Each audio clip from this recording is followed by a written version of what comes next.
In this segment, we would be seeing how to use a mnemonic to recall key points of an answer. Now, what is a mnemonic? Mnemonic is nothing but a memory aid which will help you to remember the key points of an answer and retrieve it at a later date. Mnemonic is very personal. So, for an answer, ideally each one would come up with a different mnemonic. It can be a sentence, it can be a phrase, or it can be a word also. But for convenience sake, it is better that all the students in the class have the same mnemonic, because it is easier for the teacher to revise with that particular mnemonic. This is a simple para about New Stone Age. Let us see how we can use the technique of mnemonic to recall important points. So, the first thing we have to do is you underline the main verbs, which is used, started, invented, transported, made, sharpened and attached. So, I am just going to write the main verbs here: used, started, invented, transported, made, sharpened and attached. After you have written the main words separately, the next thing you have to do is underline the first letters. Okay. Now, I am going to write it down separately.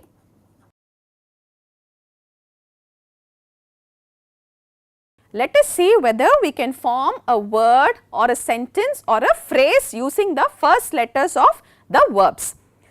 So, the first four automatically falls into a word which is use, sit, and instead of M, S, A, I am just going to reshuffle those words and write S, A, M, meaning Sam. Please note that it does not make any difference to the answer. There is no sequence involved. So, I can form a mnemonic and then fit the sentence to correlate with the mnemonic.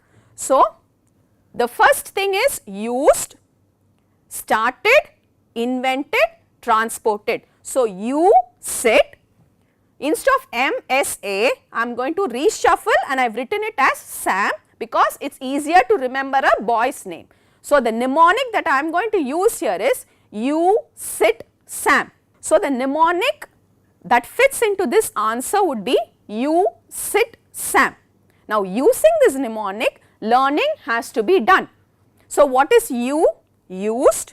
What is S? Started. What is I? Invented. What is T? Transported. What is S and A? S and A goes together because he sharpened the tools and then attached those handles. So, S is sharpened and A is attached, and the last M is he made pots. Now, let us verbalize the whole answer.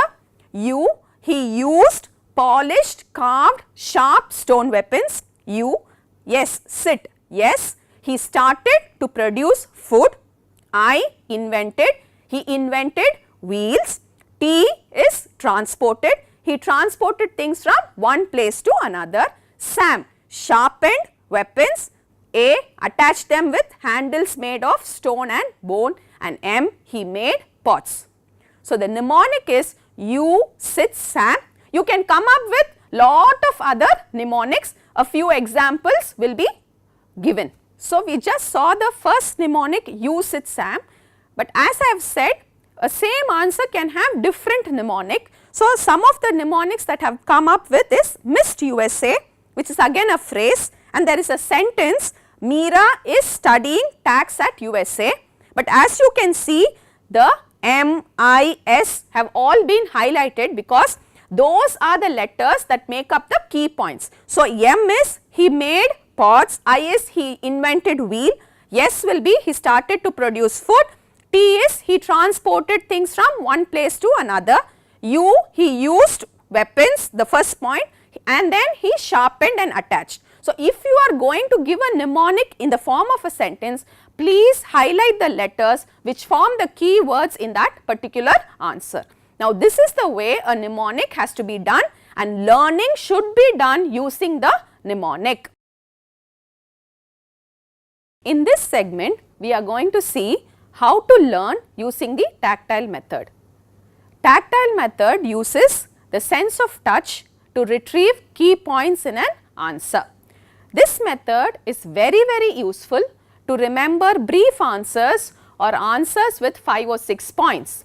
So, how do we go about using the tactile method? The first thing you have to do is fix up the question words on your fingertips.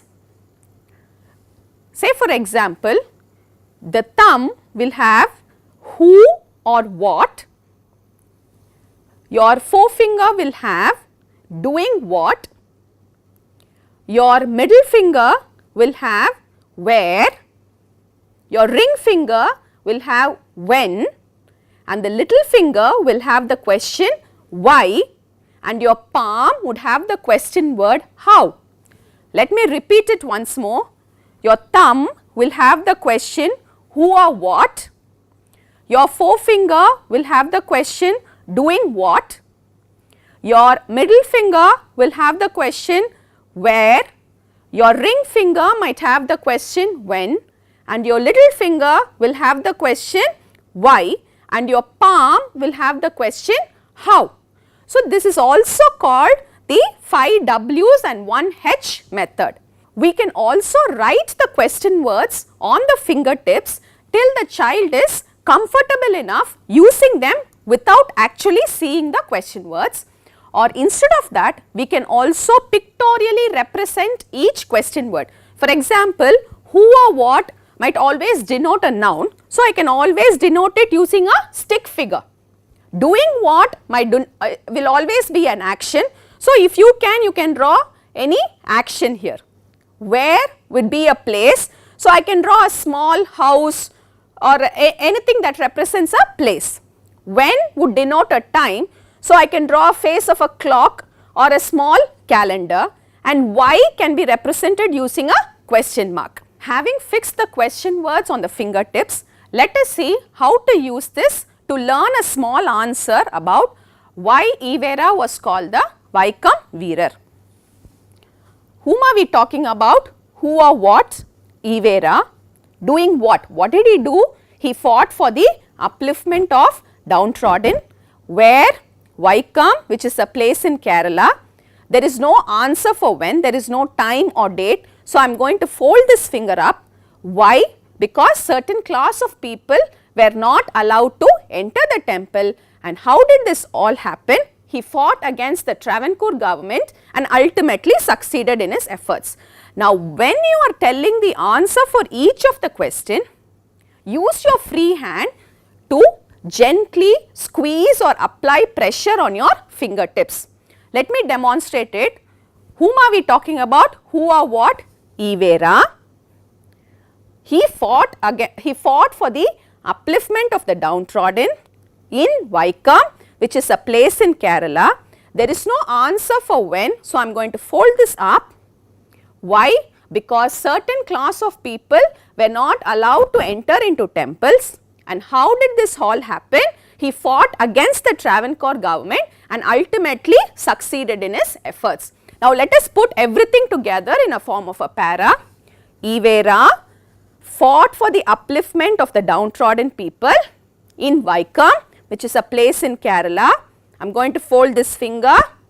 Certain class of people were not allowed to enter into temples. He fought against the Travancore government and ultimately succeeded in his efforts. So, this is how the tactile method of learning should be done to retrieve and recall an answer.